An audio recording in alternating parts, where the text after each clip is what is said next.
약취유인 인신매매죄 62쪽 제4절 약취유인 인신매매죄. 이건 사람을 소위 쉬운 말로 납치해서 팔아먹고 인신매매하는 범죄입니다. 이게 최근에 개정이 됐는데 우리나라가 소위 인신매매 방지 의정서라는 서류에 서명을 함으로써 그 의무가 생겼고 국제법상 조약입니다. 그 의무를 이행하기 위해서 약취인에 관련된 범죄를 대폭 개정하고 처벌을 강화했습니다. 포법익 피인치자의 자유권뿐만 아니라 미성년자의 보호자의 감독권도 부차적인 보호법이 됩니다.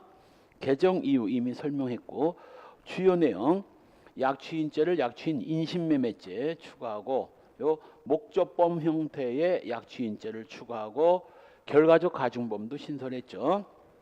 약취인 상해치상죄 같은 것들, 또 종래 방조범 형태로 인정된 모집 운송 전달도 독자적 범죄로 신설됐습니다. 또 시험에 나왔죠. 5. 세계주의 규정이 적용돼요. 그러니까 사람을 약취인 매매하면 이건 태국에서 태국인을 약취인하더라도 우리나라 법정에 세워서 처벌할 수 있습니다. 세계주의가 적용되기 때문에. 또 약취인 매매죄만 예비인모를 처벌했었는데 대부분의 약취인 인신매매죄 전부를 예비인모 처벌하도록 예비인모 처벌 규정이 확장됐고요. 자, 기본적 구성 요건인 미성년자 약취인죄, 미성년자를 약취 유인함으로써 성립하는 범죄고 체포감금죄와 마찬가지로 계속범이며 침해범입니다. 주체는 제한이 없고 보호감독자도 주체가 될 수 있습니다. 따라서 이혼을 하면서 어린아이를 여자 쪽이 소위 양육권을 가졌는데 그 아이들이 너무 보고 싶은 남편, 아버지가 그 아이들을 보고 싶어서 유치원에서 나오는 아이들을 데리고 자기 집으로 가버린 경우 이것도 뭐가 된다? 미성년자 약취인죄 됩니다. 객체는 민법상 개념이고 20세 미만의 미성년자 19세로 바뀌었죠. 민법에서 성년이 19세로 바뀐 게 만 19세 미만의 미성년자입니다. 행위는 약취 유인이고 약취와 유인은 둘 다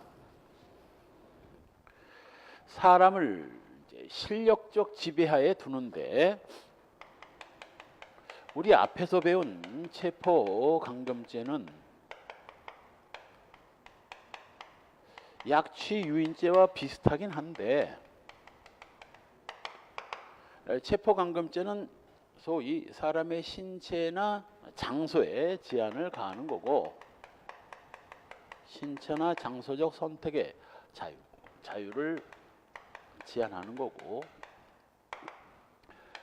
약취 유인은 실력적 지배를 설정하는 겁니다.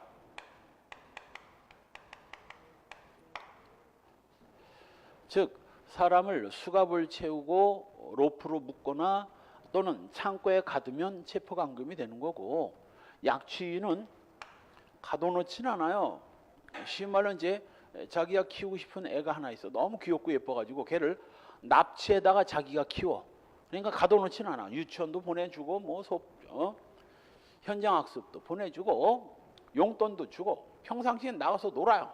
밥 먹을 때만 집에 와서 먹고 자고 하는 거지. 그래서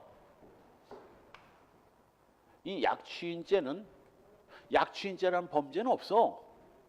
기본적 구성 요건이 미성년자 약취인죄예요. 미성년자 약취인죄고 그냥 약취인죄라는 범죄는 없어요. 생각을 해봐. 남의 다 큰 성년 아이가 아니라 성년을 데려다가 자기 집에서 먹여주고 재워주고 학원비 대주고 용돈 주고 필요할 때 여행 가면 여행경비 주고 이건 자원봉사지. 자원봉사 죄가 아니야 이건. 그래서 일반 성년에 대한 체포감금죄는 체포감금죄는 있어도 일반 약취인죄라는 범죄는 없습니다. 미성년자 약취유인죄가 기본적 구성 요건이야. 그래서 자, 죄질이 약취인죄가 무거워요, 체포감금죄가 무거워요. 단순 비교를 해봐. 죄질이 뭐가 더 무거운 거야? 체포감금이 더 무겁지. 가둬놓고 묻고 하니까. 이거는 뭐 묶어놓고 가둬놓고는 안 하니까 죄질이 그렇게 무거운 범죄는 아니잖아요. 그런데 형량은 이게 훨씬 높아. 왜? 미성년자를 약취인했기 때문에 형량이 이게 높은 겁니다. 한편 이번에는 반대로 존속 체포감금죄는 알다시피 뭐요? 존속을 체포감금했기 때문에 뭐 형이 가중되는데 존속 약취인죄는 어떻게 되나? 존속 약취인죄.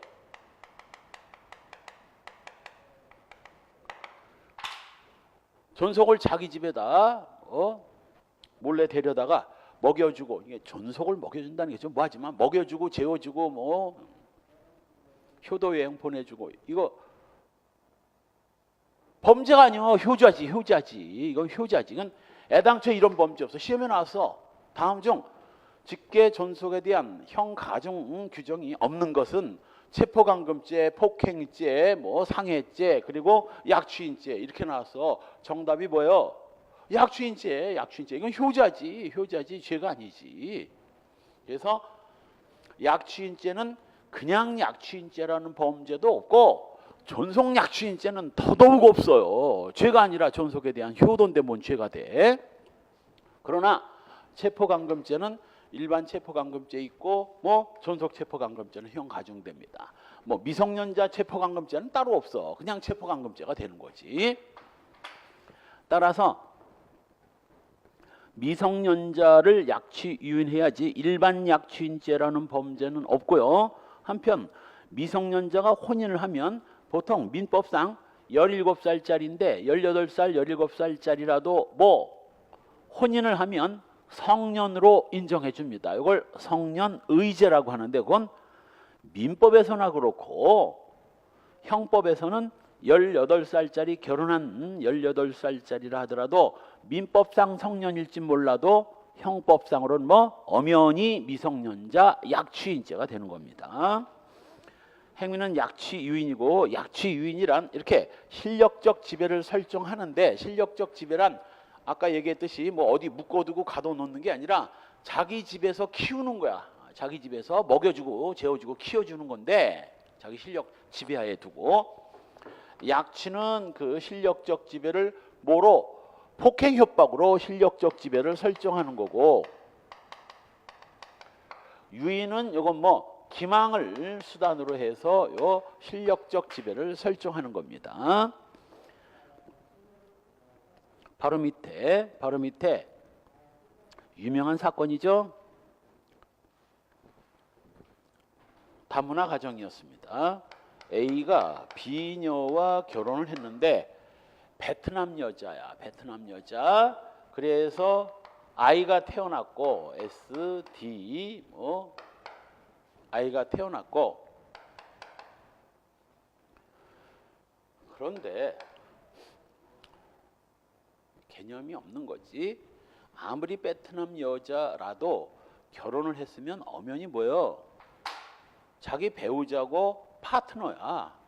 그런데 베트남 여자라고 무시하고 때리고 심지어는 우리 형법에 뒤에서 강간죄에서도 보겠지만 뭐 다문화 여성 부인이 이런 식으로 흘대를 받고 술만 처먹으면 패고 하니까 어느 날 술 처먹고 와서 또 패고 성관계를 하려고 그랬더니 거부했어요. 또 생리 중이고 짜증나고 싫다. 맨날 나 패면서 무슨 거부했는데 강제로 해. 강간죄 되냐 안 되냐 이거 돼 안 돼? 되는 거로 바뀐 게 바로 그 사건이었거든. 이것도 베트남 여자인데 뻑한 술 처먹고 패고 하니까 이 베트남 여자가 어느 날 뭐 애들을 데리고 베트남으로 가버린 거야. 그래서 이 남편이 자기 부인을 뭘로 이 미성년자 약취인죄로 고소한 사건입니다. 자, 미성년자 약취인죄 돼 안 돼? 안 돼. 엄마가 애들 데리고 친정에 간 게 그게 무슨 약취인이야.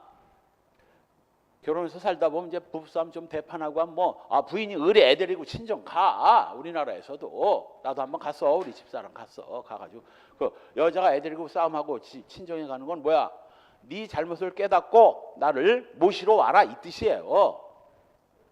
그날 가면 안 와.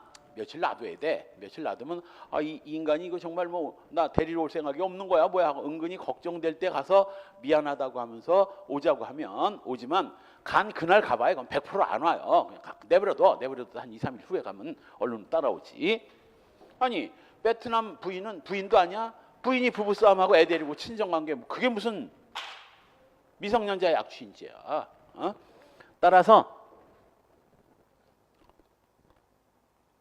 두 번째 줄 뒷부분, 그 자녀를 데리고 종전 거소를 벗어나 다른 곳으로 옮겨 자녀에 대한 보호 양육을 계속했다면 베트남에서 이건 설사 밑에서 두 번째 줄 상대방 부모의 동의를 얻지 않았다 하더라도 즉 남편 동의를 얻지 않았다 하더라도 그런 행위에 대해서 곧바로 형법상 미성년자에 대한 약취죄를 인정할 수는 없다. 부부싸움하고 부인이 애 데리고 친정 간 걸 외국 부인이라고 해서 이걸 약취인이라 할 수는 없어요. 다음 페이지에 그로서 사실상 지배를 확보해야 되는데 여기서 사실상 지배란 바로 자기 집에서 먹고 자고 하도록 하는 거고 보통 장소적 이전을 하는 게 보통이지만 꼭 장소적 이전이 없어도 본죄는 성립될 수 있습니다. 예를 들면 그 4, 5살 아이가 살고 있는 집에서 보호자를 내쫓아 버리고 그 아이를 자기가 그 집에서 보호하는 거. 이것도 약취 유인 될 수 있어요. 따라서 바로 아래 판례 미성년자 혼자 머무는 주거에 침입해서 감금한 뒤 폭행 협박에 의해서 부모의 출입을 봉쇄하거나 미성년자와 부모가 거주하는 주거에 침입해서 부모를 강제로 내쫓아 버리고 그 아이의 미성년자만을 그 집에 머물게 했다면 이거 미성년자 약취죄 성립될 수 있어요. 다만 기수식이 아래에 있는 판례 미성년자 혼자 사는 원룸에 가가지고 미성년자한테 강도를 하면서 잠시 이 전화 연락도 못하게 하고 두 번째 줄 일시적으로 부모와의 보호 관계가 사실상 침해 배제됐다 할지라도 이건 뭐가 성립되는 한 강도죄가 성립되는 한 그 20분 동안 꼼짝 못하게 해서 부모한테 연락도 못하게 했다 해서 이걸 미성년자 약취인이라고 볼 수는 없는 거예요. 시험에 나왔어요. 그래서 위에 판례와 아래 판례의 차이점을 명확하게 이해하고 어떤 경우에 미성년자 약취죄가 되고 어떤 경우가 안 되는지를 확실하게 이해를 해둬야 됩니다. 기수식이 침해범이자 계속범이고 어느 정도 시간이 흘러야 기수가 된다 했죠. 주관적 구성요건 당연히 고의 있어야 되고요. 고의만 있다면 두 번째 줄 따라서 보호 양육하기 위한 약취 유인도 본죄가 성립한다. 아까처럼 이혼하면서 자녀의 양육권을 누구한테 줬는데 엄마한테 넘겨놓고 나중에 남편이 아이가 너무 보고 싶어가지고 유치원에서 데려다가 지가 계속 키우고 있었다면 이거 아무리 보호 양육하기 위해서 데려왔다 할지라도 미성년자 약취인죄 성립됩니다. 판례 정리 미성년자 약취인죄가 인정된 판례들 거반 다 시험에 나온 판례들입니다. 첫 번째 스스로 가출해서 사이비 교주를 쫓아다니는 소년을 중학교 한 1, 2학년인가 돼요. 시험에 나와서 자기 지배하에 껌파리를 시킨 거. 그러니까 이 교주가 사이비 교주가 우리나라에서 유독 그 사이비 교주들이 날뛰어. 그만큼 이건 뭐야?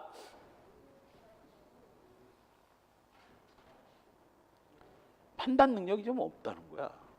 사이비 교주가 날뛴다는 건 스스로 이성적인 판단 능력이 떨어진다는 거예요.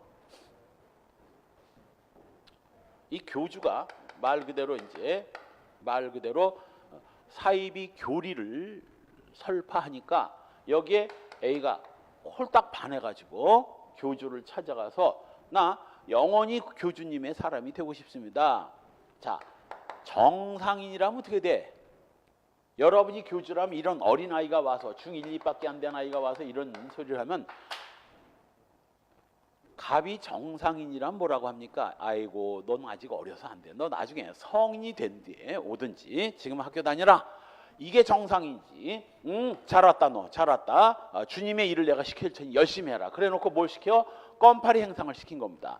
개코나 껌파리 행상이 무슨 주님이 하는 일이야. 이거 뭐 미성년자 약취죄 인정됐어요. 유인죄죠. 약취 유인. 한편 사천 매형의 청소 대행 업체에서 일하면서 보호를 받는 미성년자인 전응아를 제주도로 몰래 데려간 뒤 그 사천 매형한테 그 아이를 제주도로 데려갔다는 사실을 숨겼다면 이거 뭐 당연히 미성년자 약취죄고. 다음 페이지에 이건 총론 공동정범에서 잠깐 본 겁니다. 갑이 A를 약취인하고 이 A 미성년자를 약취인한 다음 이걸 인질로 잡아가지고 돈을 요구하려고 인질 강도를 저지르려고 계획을 하다가 을료를 데려다가 너 내가 얘를 데려올 테니 내가 얘를 데리고 있으면 내가 범행이 탄로나니까 네가 얘를 잘 감시해. 그랬더니 을료가 오케바리 한 거야.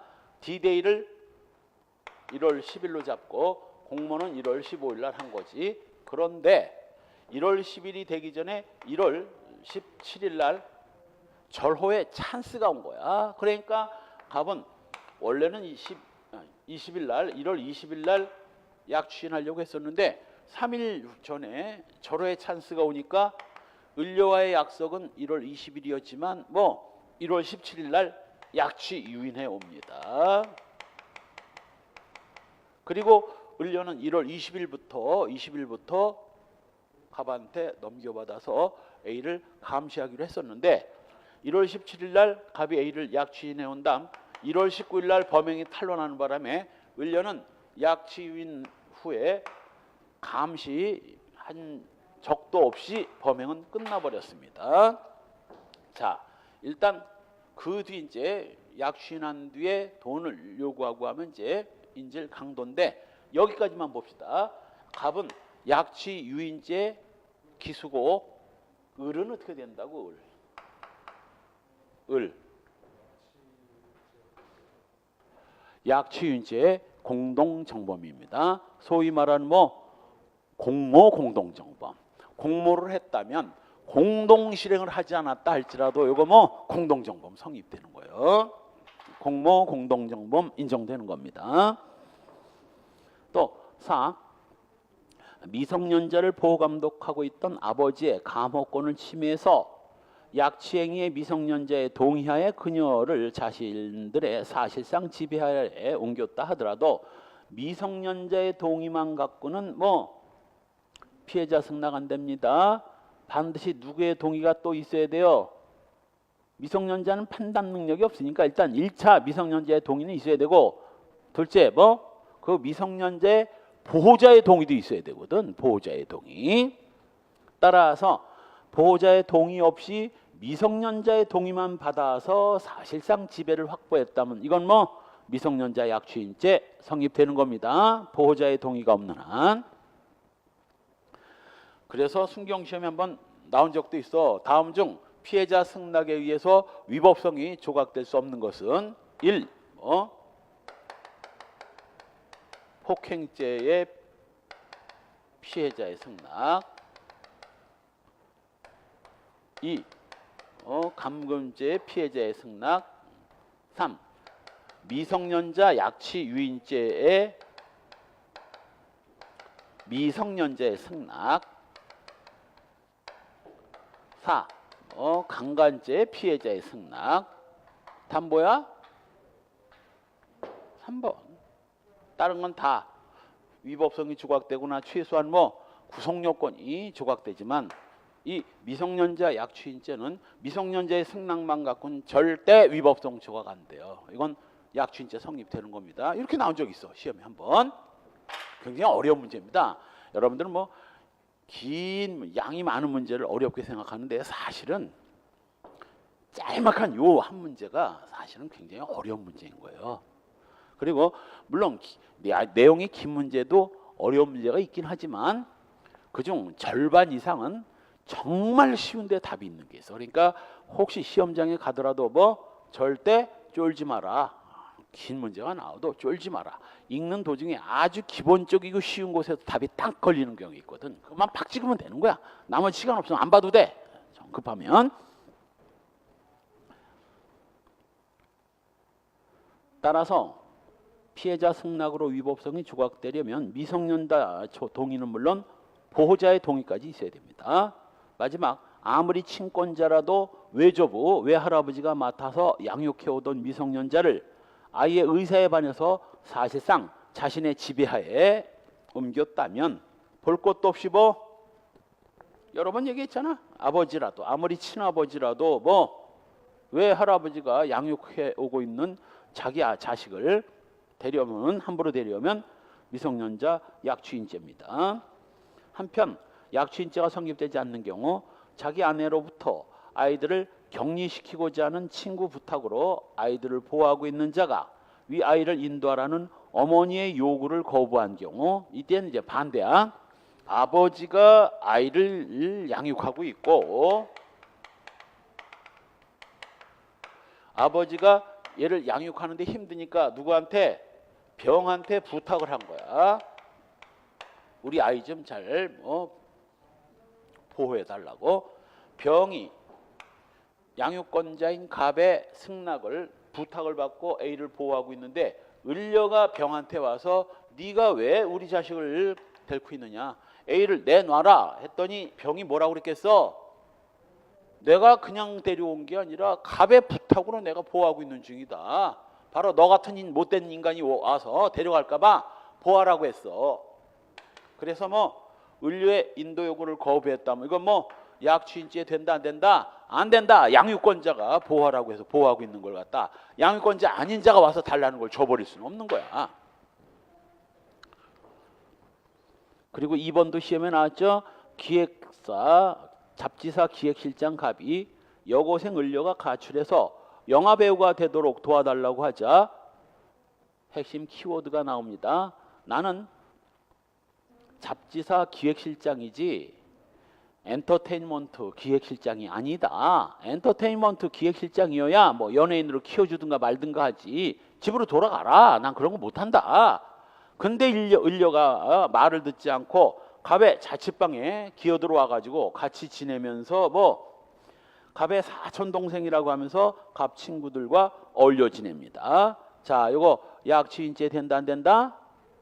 안 된다. 갑이 을려한테 뭐라고 그랬어? 가라고, 집으로 돌아가라고 그랬는데도 안 가고 객인 거지. 흔한 말로 이건 객인 거지. 자, 여고생쯤 되는 애가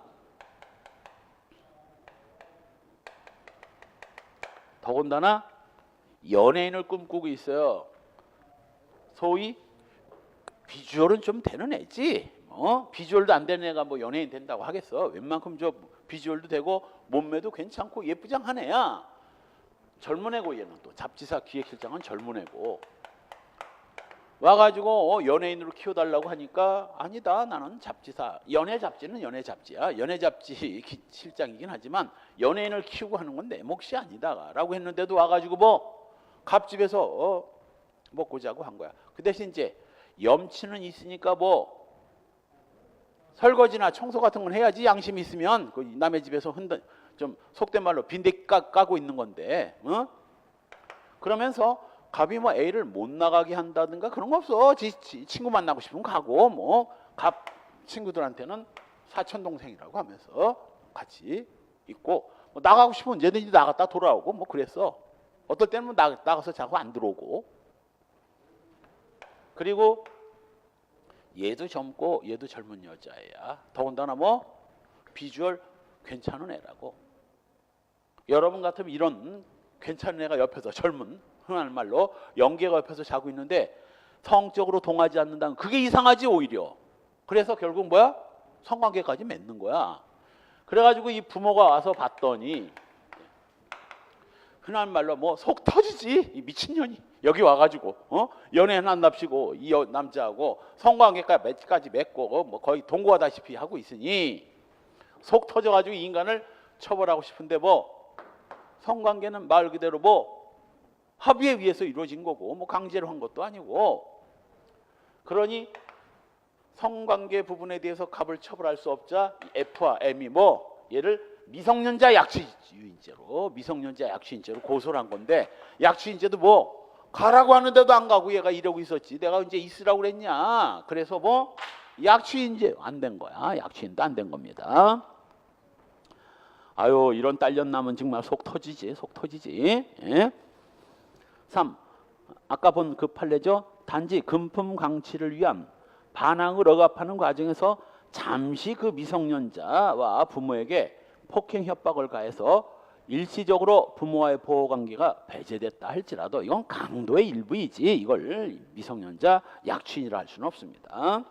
4. 아까 봤던 그 판례죠. 베트남 국적 여성인 피고인이 남편 갑의 의사에 반해서 생후 13개월 된 자녀 을을 주거지에서 데리고 나와서 베트남에 함께 입국한 경우 이거 뭐 약취인죄 안 됩니다. 부부싸움하고 엄마가 애 데리고 친정 간 걸 이걸 약취인이라 할 수는 없어요. 여긴 빠졌는데 남편 새끼가 뻑하면 술 처먹고 때리고 하니까 열받아가지고 간 거야. 위법성 본죄는 미성년자의 자유권뿐만 아니라 보호자의 감독권도 보호법이기므로 아까 봤던 뭐 피해자 승낙으로 위법성이 조각되려면 피해자인 미성년자뿐만 아니라 뭐 보호자의 승낙도 있어야 됩니다. 따라서 피해자나 보호자 일방 어느 한쪽의 승낙만으로는 위법성이 조각되지 않습니다. 바로 밑에 판례는 아까 본 그 판례야. 사이비 교주가 어린애를 껌파리 행상시킨 거 요거 약취인죄 성립되고요.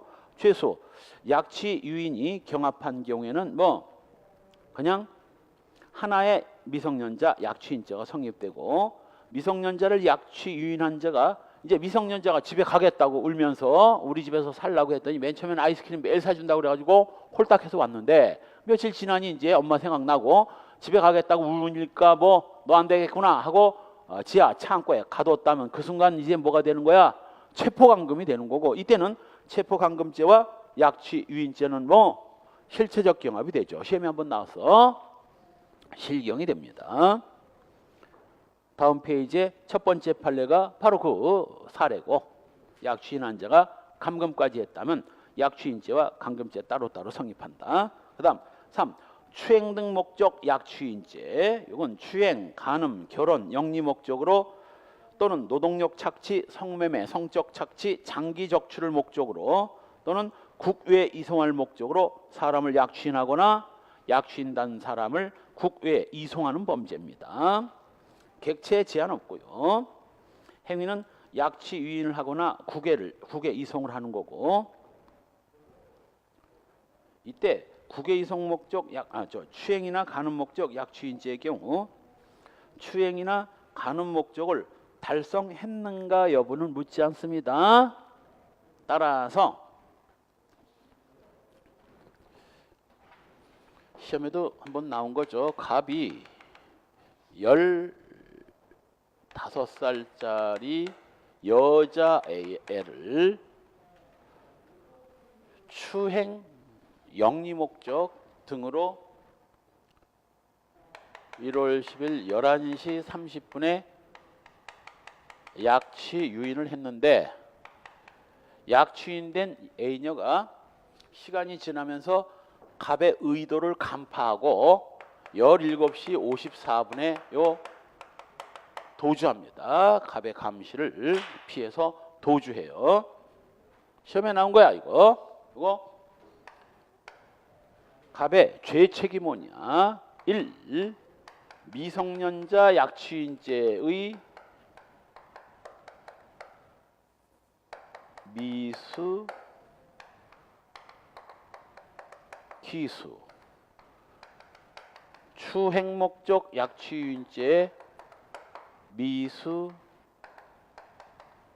기수 이렇게 시험에 한번 나왔어. 다음 뭐야? 미성년자 약취인죄 기수. 기특하긴 한데 틀렸어요. 미성년자를 약취인한 건 맞지만 그 미성년자라도 뭐 추행 목적으로 약취인하면 이게 요거보다 더 무거운 범죄야. 마치 특수폭행을 하면 폭행죄보다 특수폭행죄가 형이 더 무겁듯이 추행 목적 약취인죄가 더 무거운 겁니다. 미수 아니고 기수예요. 추행 목적 약취인죄 기수야, 기수. 대부분 이제 완전 초짜들은 뭐 요거 찍고, 조금 공부한 학생은 요거 찍습니다. 노노. 추행 목적 약취인죄 기수예요. 따라서 추행 목적을 달성했느냐는 묻지 않고 혹시 추행까지 했으면 어떻게 되나? 미성년자 추행 목적 약취인죄 기수이고 또 뭐 추행죄 따로 성립돼서 무슨 경합? 이건 상경이야. 추행 목적으로 약취인했기 때문에 이건 위 범죄의 단순한 수단에 불과했다면 그때는 상상적 경합이야. 근데 미성년자를 약취인만 하려고 했는데 약취인한 뒤에 섹시해가지고 추행에 의사가 생겨서 추행을 했다면 이건 뭐 이건 실체적 경험, 이건 실경. 다음 페이지의 첫 번째 판례도 시험에 나온 적 있죠? 여러 가지 예문 중에 하나로 술에 만취한 피고인이 초등학교 여학생 소매를 잡아 끌면서 우리 집에 같이 자러 가자. 요거 약취인죄 그 폭행에 해당됩니다. 주관적 구성 요건 고의외 뭐 추행, 간음, 결혼, 영리, 노동력 착취, 성매매, 성적 착취, 장기 적출 등의 목적이 있어야 됩니다. 하나 주의해야 될 것이 저 결혼 목적에다 빨간 줄 긋고,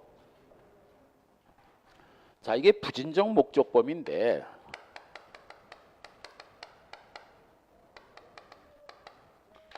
부진적 목적범도 목적에 따라 형이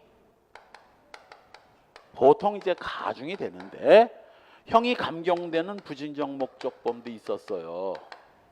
그게 바로 결혼 목적 약취인죄였어. 그래서 결혼 목적 약취인죄는 일반 약취인죄에 비해서 결혼을 하고 싶어 가지고 약취인했기 때문에 이거 형 감경 사유에 해당했었는데 이게 2013년도에 형법이 개정되면서 요 결혼 목적 약취인죄도 뭐 형이 가중되는 약취인죄로 바뀝니다. 그래서 지금은 이제 부진적 목적범 중에서 목적 때문에 형이 감경되는 범죄는 없어요. 이제 전부 형이 가중되고 감경되는 목적범은 없어졌어. 이 결혼 목적 약취인죄가 유일한 범죄였는데 이게 사라지는 바람에 이게 가중되는 거로 바뀌었기 때문에 이제는 목적 때문에 형이 감경되는 부진적 목적범은 형법에서 전멸했습니다. 이제 없어요. 시험에는 그렇게 나올 것이야. 뭐라고? 결혼 목적 약취인죄는 일반 약취인죄에 비해서 뭐 결혼 목적 때문에 형이 감경되는 감경적 구성 요건이다. OX, X. 옛날에는 기어서 맞는 거였지만 지금은 틀렸고, 그다음 그 성매매와 성적 착취는 어떻게 다른가? 성매매는 뭐 그 약취인된 자를 성매매를 할 목적이고, 성적 착취는 뭐요? 성적으로 착취. 즉 성매매를 시키고 성매매 대금도 안 줘. 성매매를 시키고 성매매 돈은 제대로 주면 성매매인데 성매매 목적인데 성매매를 시키고도 그 아이한테 그 성매매 대가도 지불하지 않고 그것마저 착취하면 성적 착취가 되는 거죠. 장기 적출 알죠? 바로 수원 오원춘 사건 때 바로 그 피해 여성이 장기 적출 목적으로 살해되지 않았느냐 하는 뭐 의구심이 상당히 일었던 사건이죠. 그때 이후 바로 뭐 요 장기 적출 목적 약취인죄를 형 가중 사유로 추가한 겁니다. 기수식이 목적을 달성하지 않아도 뭐 약취인된 상태에서 일정한 시간만 흐르면 기수입니다. 바로 아랫줄에 나오네. 간음할 목적으로 약취인했으나 감시가 소홀해서 탈출해서 그 뜻을 이루지 못했다 하더라도 간음 목적 약취인죄 기수인 겁니다. 그다음 인신매매죄. 이 인신매매죄는 과거에 부녀매매죄로 돼 있었는데 부녀매매죄. 그래서 이 부녀를 이걸 뭘로 추업에 사용하거나 뭐 이러려고 부녀를 매매하면 성립되는 범죄였어요. 그랬다가 뭐 부녀를 그냥 사람 남자 포함해서 인신매매로 바꾸면서 뭐 남자도 포함시키고 뭐 다른 목적을 추가하죠. 추행, 간음, 결혼, 영리 목적으로 매매를 하거나 노동력 착취, 성매매, 성적 착취, 장기 적출 등을 목적으로 매매함으로써 형이 가중되는 겁니다. 미수 처벌하고요. 그 다음에 295조의 2 형의 감경, 약취인된 자를 안전한 장소로 풀어주면 이런 걸 해방감경이라고 하죠. 해방감경. 앞에 3번 추행 등 목적 약취인죄에도 해방감경 규정이 있고 여기도 있습니다. 예비인모 처벌하고 세계주의 적용되는 건 똑같고. 그 다음 넘어가서 다음 페이지에 5 약취인매매 이송 등 상해치상죄. 결과적 가중범위죠. 약취인매매 이송된 사람을 상해를 가하거나 과실로 상해에 이르게 함으로써 형이 가중되는 범죄고요. 다음 페이지에 약취인매매 이송 등 살인치사죄. 고의로 살해하거나 과실로 사망에 이르게 하는 범죄입니다. 역시 또 넘어가서 7 약취인매매 이송된 사람의 수수은닉죄. 이건 옛날에도 있었어. 수수은닉죄는 옛날에도 있었는데 295조 2항 요게 옛날에 없던 규정이 신설된 거죠. 약취인죄를 범할 목적으로 사람을 모집, 운송, 전달한 사람도 요 모집, 운송, 전달죄가 됩니다. 옛날에는 이게 뭐가 됐어요? 수수은닉한 사람만 수수은닉죄고 모집, 운송, 전달한 사람은 모집, 운송, 전달죄라는 게 없었기 때문에 요 약취인 매매죄 방조범 내지는 공범 요 정도 됐었는데 지금은 아예 모집죄, 운송죄, 전달죄가 신설된 겁니다.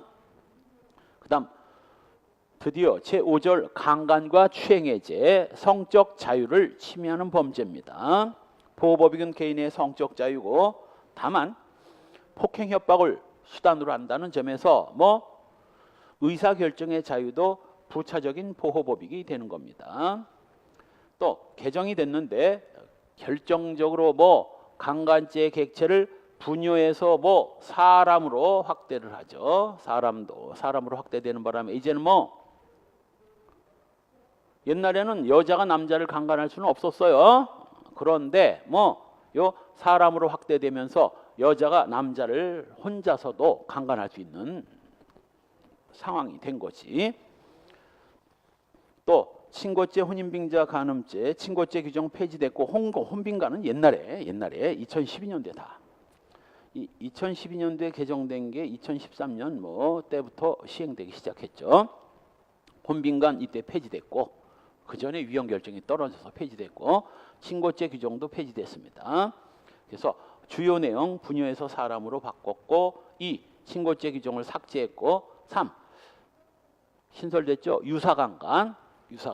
그래서 폭행협박으로 사람에 대해서 구강, 항문 등 신체 내부에 성기를 넣거나 그러니까 여자 성기에다가 남자 성기를 강제로 집어넣으면 강간이지만 여자 항문에다가 남자 성기를 강제로 집어넣으면 이건 성기가 아니니까 강간이라 할 수는 없지만 유사강간죄라는 게 신설된 겁니다.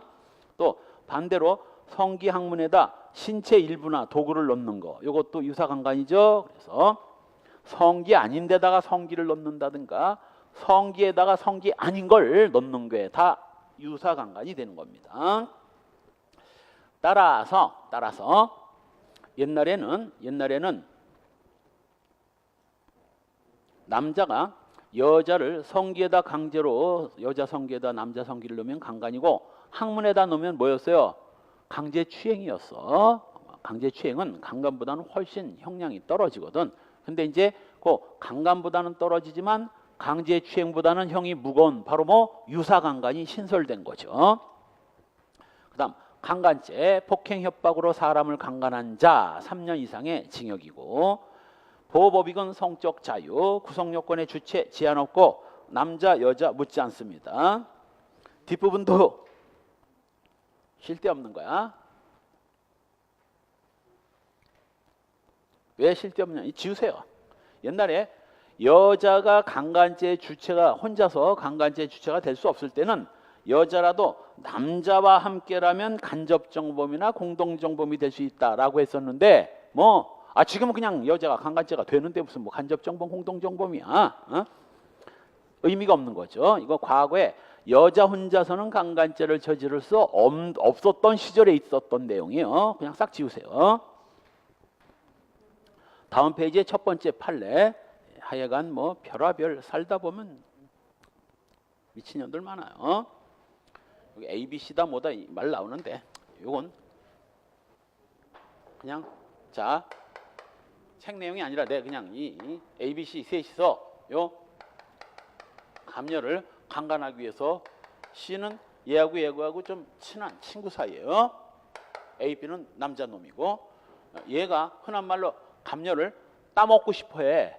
그러니까 이 시녀 요년이 뭐 감녀를 유인해 가지고 일로 얘네 A 집으로 놀러 가자고 해서 놀러 간 다음 A가 방에서 갑을 강간하려 하니까 감녀가 이제 도망을 쳤겠지. 그랬더니 인연이 와가지고 뭐 이 미친년아 A 같이 멋진 남자가 하자고 그러면 나 같으면 인연아 그냥 대주겠다.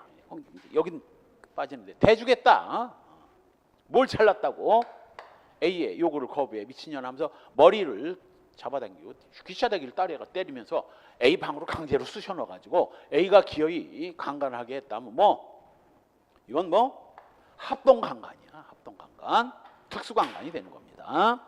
그래서 네 번째 줄 중간 그때 병녀는 손바닥으로 A녀의 뺨을 몇 대 때린 다음 을과 함께 옆방으로 돌아갔다. 그 후 갑은 기어이 A를 간음했다면 여기서 이제 A가 기어이 갑을 간음했다면 이거 강간죄 공동정범을 넘어서 합동범이죠. 성폭력 범죄 처벌법상 특수강간에 해당되는 거예요. 객체 사람인 이상 성년 미성년 기혼 미혼을 불문하며 성전환자도 강간죄의 객체가 됩니다. 옛날에는 성전환자도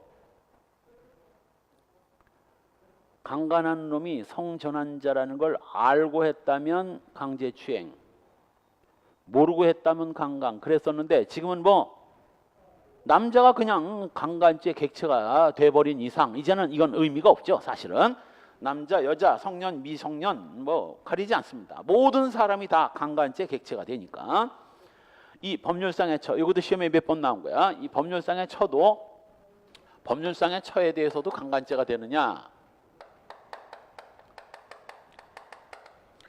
얼핏 생각하면 말이죠. 결혼이라는 게 뭐야? 물론 결혼이라는 게 섹스만을 위해서 하는 건 아니지. 이제 결혼을 해서 둘이 운명 공동체를 만들고 거기서 이제 부부 관계를 통해서 애도 낳고 애도 키우고 이런 여러 가지가 다 결혼 생활의 일부인데 사실 그 중에 중요한 부분 중에 하나가 뭐야?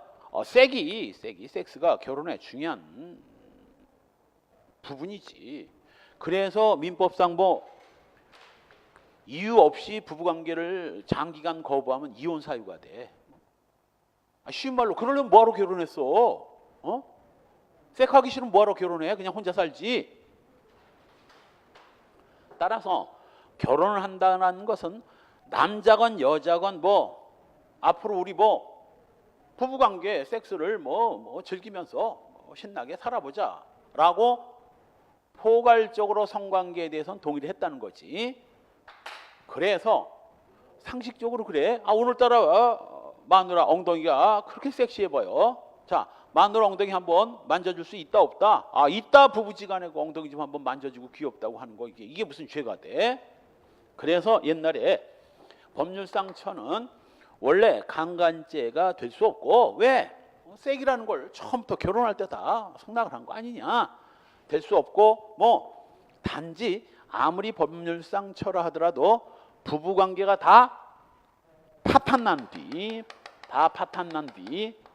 뒤에는 이 부부랑 관계라는 형체가 거의 없으니까 배우 법적인 부부관계 형체가 거의 없는 거나 다를 바 없으니까 이건 강간이 되고 파탄이 나지 않았다면 이건 강간 아니다 라고 이제 해왔었어.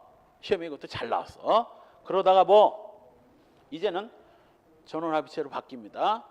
아무리 처고 아무리 남편이라도 경우에 따라 그날따라 유난히 뭐 기분 나쁜 일이 있고 컨디션 안 좋아가지고 하기 싫은데 강제로 하면 짜증 나나 안 나나? 그럼 남자나 여자나 똑같아. 싫다는데 계속하면 짜증 나지. 그래서 그 뒤 뭐 파탄 유무를 묻지 않고 싫다고 하는데 하면 강간죄를 다 인정합니다. 시험에는 그렇게 나올 거야. 뭐라고? 법률상 처에 대해서는 파탄 후에만 강간죄가 인정될 수 있다. OX, X야. 옛날에는 맞지만 지금 틀려. 이제는 부부관계는 파탄 유무를 묻지 않고 강간죄 성립되는 겁니다. 이때 당시 이제 바로 아래 이게 전원합의체 판례 2012대 14788 요것도 외국인 부인을 강제로 생리 중에 강제로 이제 성폭행 강간하는 사건인데 이때 바로 법률상 처라하더라도 파탄 유무를 묻지 않고 무조건 강간죄가 된다고 판례가 이것 때문에 바뀐 거예요. 거기 보면 이 출신 부분 부부 사이의 성생활에 대한 국가의 개입은 가정의 유지라는 관점에서 최대한 자제해야 되는 건 맞지만 그렇다고 해서 법률상 처에 대해서 강간죄가 안 된다. 이거는 잘못이라는 거지. 강간죄 인정하죠. 이때 반론이 만만치 않았습니다. 악용될 소지가 높다. 왜냐하면 이제 B녀가 내연남이 생겼단 말이지. 그러면 자기 남편이 요구하는 성관계를 계속 이제 거부하면 보통 남자들은 원래 정상적인 처리는 어떻게 해야 돼? 계속 요구하다 싫다고 하면 뭐 이혼합시다 라고 이제 이혼을 요구하고 강제로 하면 안 되는데 몇 달째 계속 거부하면 짜증나는 거거든. 어쩌다 컨디션이 안 좋을 때 한 번 거부하는 건 이해해 줄 수 있지만 무슨 사유도 없이 뚜렷한 이유도 없이 계속 거부하면 남자들 짜증나거든. 조금 이제 반강제적으로 할 수 있다고. 그때는 조금 그것도 하면 안 되지만 법적으로 이제 하면 안 되지만 좀 강제 왜 그러는 거야 요즘 하면서 좀 반강제로 하면 이걸 뭘로 강간이라고 트집 잡아가지고 A를 깜빵에 보내고 자기는 뭐 C남과 날라버리는 일이 생길 수 있는데 이걸 어쩌려고 하느냐 그럼 반론이 만만치 않았는데 이것도 뭐 생각하기 나름이야. 아무리 이런 꼼수가 있다 할지라도 싫다는데 왜 강제로 해? 싫다고 하면 뭐 B를 상대로 이혼 소송을 청구하고 그로 인해서 받은 뭐 정신적 그 충격에 대해서 위자료 등으로 해결을 해야지 민사 문제를 가야지 왜 강제로 해? 안 돼. 내가 가끔 얘기했죠. 그래서 아무리 남친 여친 술 먹다 기분 좋아가지고 모텔에 갔다 할지라도 옷 벗고 샤워까지 하고 별짓을 다 하고 있었다 할지라도 순간 여자가 뭐 거부 의사를 밝히면 손대면 안 된다고. 거기서 손대면 뭐가 되는 거야? 한남충이 되는 거지. 거기서 손대면. 싫다는데 왜 해? 왜? 행위, 폭행 협박으로 강간을 하는 겁니다. 물론 이때 폭행 협박은 반항을 불가능하게 하거나 현저히 곤란하게 할 정도 돼야 되고 마취제나 수면제를 사용하는 것도 다 여기에 해당됩니다. 한편 다음 페이지에 폭행 협박과 간음 사이는 당연 인과관계가 있어야 되고요.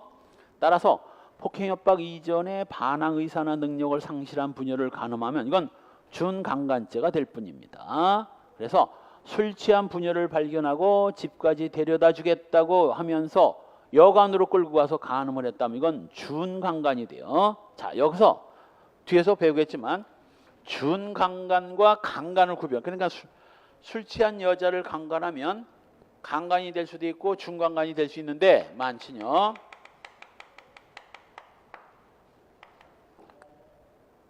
소위 인사불성인 여자를 그냥 벗기고 성기를 삽입해 버리면 때로는 강간이 될 수도 있고 때로는 준강간이 될 수도 있어요. 이걸 구별하는 필살기가 있어. 필살기. 만취 상태를 여자 스스로 지가 술 먹고 뻗었다면 스스로 만취 상태에서 스스로 심신 상실 상태를 초래했으면 이건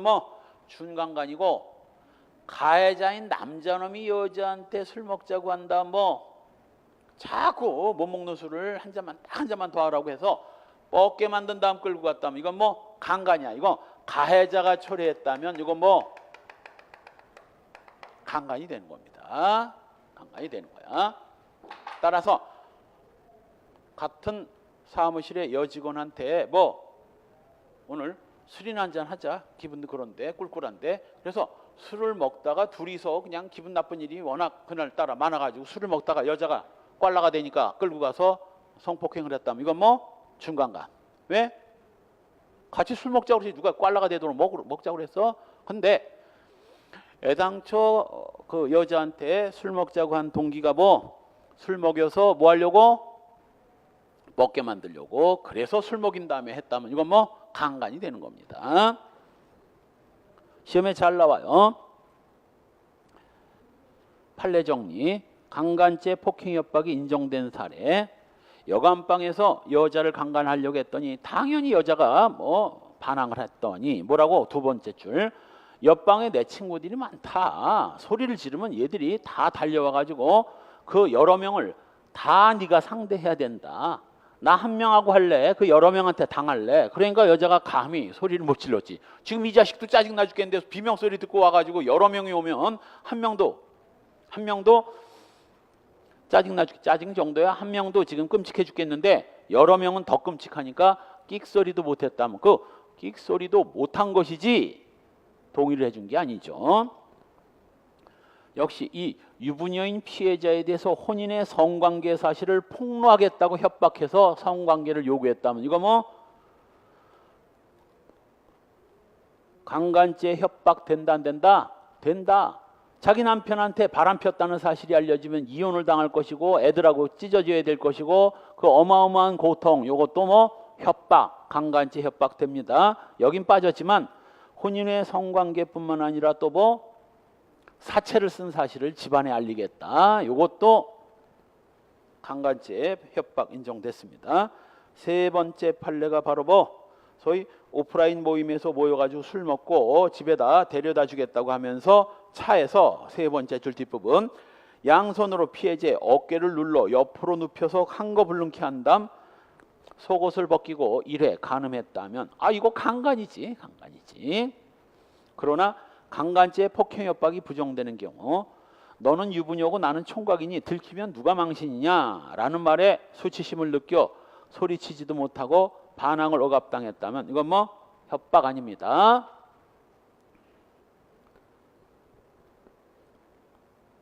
(85년이니까) 그렇지 아마 지금 이 판례가 나오면 강간으로 인정됐을 겁니다. 옛날에 참 이 강간 인정하기 좀 힘들었거든.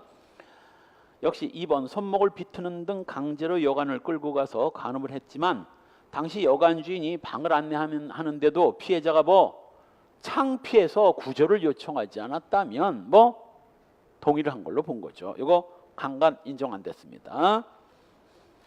다음 페이지 유명한 시어머니 재청방 사건. 이 AB가 소위 폰팅을 하다가 A가 어느 날 번개를 때린 거야. 번개를 친 거야. 그래서 B녀 집에 나타나. 그럼 이제 B녀가 뭐 이제 음담 패서를 주고받아서 전화로는 그러면 앞에 아무도 안 보이니까 얼굴을 모르니까 그냥 뭐 음담 패서를 할 소리 못 할 소리 다 하고 하다가 A가 어느 날 B녀 집에 찾아온 거야. 만일 B녀가 A와의 성관계를 원치 않았다면 뭐 난 그냥 말장난이나 하고 싶었지 구체적으로 뭐 만나가지고 이러고 싶지는 않았다. 돌아가시오 라고 할 텐데 A가 오니까 뭐 밥상을 그것도 뭐 아껴뒀던 반찬까지 잔뜩 차려가지고 밥상을 내놓고 A가 밥을 다 먹고 난 뒤에 이제 소위 말해서 이제 작업을 들어오니까 B녀가 거부하기는커녕 뭐 여기는 죽은 시어머니를 위한 재청방이니 이런 데서 그런 짓을 하면 벌 받는다. 차라리 안방으로 가자. 그래서 안방으로 건너가서 성관계를 맺었다면 자 이거 뭐 강제로 한 거다 합의하에 한 거다. 안방 가서 하자고 그랬잖아. 안방 가서 이거 강간 아닙니다. 역시 인터넷 채팅 사이트를 통해서 알게 된 여자와 비디오 방에서 또 야한 영화를 보다가 야 우리 한번 하자 하면서 소파에 누워있던 을 몸 위에 올라타 움직이지 못하게 하고 간음을 했다면 이거 뭐 강간 안 됩니다. 혹시 위력에 의한 미성년자 간음이 될 여지는 있어. 근데 강간은 안 돼. 강간은 때리기를 했어. 뭐 했어. 그냥 몸 위에 올라타가지고 그냥 싫으면 확 밀어 제끼면 될 텐데 밀어 제끼지도 않고 요거 위력에 의한 미성년자 간음이 될 수는 있어도 강간은 안 됩니다. 실행의 착수식이 시험에 많이 나왔죠. 요거 반항을 불가능하게 할 정도의 두 번째 줄 폭행 협박을 시작하면 실행의 착수입니다. 따라서 시험에 많이 나온 거예요. 강간할 목적으로 방에 침입해서 자고 있는 피해자의 엉덩이를 만지면서 간음을 기도하다가 피해자의 반항으로 뜻을 이루지 못한 경우에는 강간죄 실행의 착수 인정 안 됩니다. 왜냐하면 강간죄 실행의 착수는 최협의의 폭행 협박이어야 되기 때문에 엉덩이 주물러 대는 건 이건 그 강력한 폭행이 아니거든. 혹시 준강간죄, 혼수 거의 뭐 술 먹고 완전히 깊은 잠에 빠져 있는 여자를 간음을 하면 준강간죄가 될 수 있어도 강간은 안 돼요. 그러나 여자 혼자 있는 방문을 두드려 피해자를 위협하고 창문으로 침입하려 한 경우 강간죄 실행의 착수 인정되고요. 기수 시기는 삽입시입니다. 따라서 아무리 폭행 협박하고 소위 옷을 다 벗겼다 하더라도 성기가 삽입되지 않았다면 강간 미수에 불과한 겁니다. 그 대신 삽입한 후에 피해자가 흥분에 빠져 반항을 포기했다 할지라도 들어갔을 때 이미 강간 기수고 또 들어갔다가 사정을 못하고 성기를 뺐다 할지라도 사정을 했느냐 여부는 강간 기수와 상관없어요. 들어가는 순간 기수라고. 주관적 요건 당연히 고의 있어야 되고 위법성 피해자 승낙이 있는 경우 위법성이 조각되는 게 아니라 구성요건 해당성이 부정되죠. 구성요건 해당성이 부정되는 사전 승낙을 뭐라고 그랬지 우리? 시험에도 나온 단어인데 양해라고 했죠. 한편 13세 미만이나 법률에 의해서 구금된 사람은 동의를 받고 성관계를 하더라도 미성년자 의제 강간, 피구금자 간음죄가 성립되는 겁니다. 최소 강간의 수단으로 폭행 협박을 했다면 강간죄가 성립되는 한 폭행 협박죄는 따로 성립하지 않습니다. 또 강간을 위해서 감금을 했다면 감금죄와 강간죄는 상경이지만 감금만 하려고 했는데 감금 도중에 강간의 의사가 생겼다면 실경이 됩니다. 역시 3. 강간범이 강간 후에 강도 범위를 일으켜 분유의 재물을 강취하는 경우에는 강간죄와 강도죄의 경합범이지만 실체적 경합범 강간이 종료되기 전에 강도로 넘어갔다면 이건 강도 강간이 되는 겁니다. 그 다음 페이지에 성폭력범죄 처벌법은 조금 쉬었다 봅시다.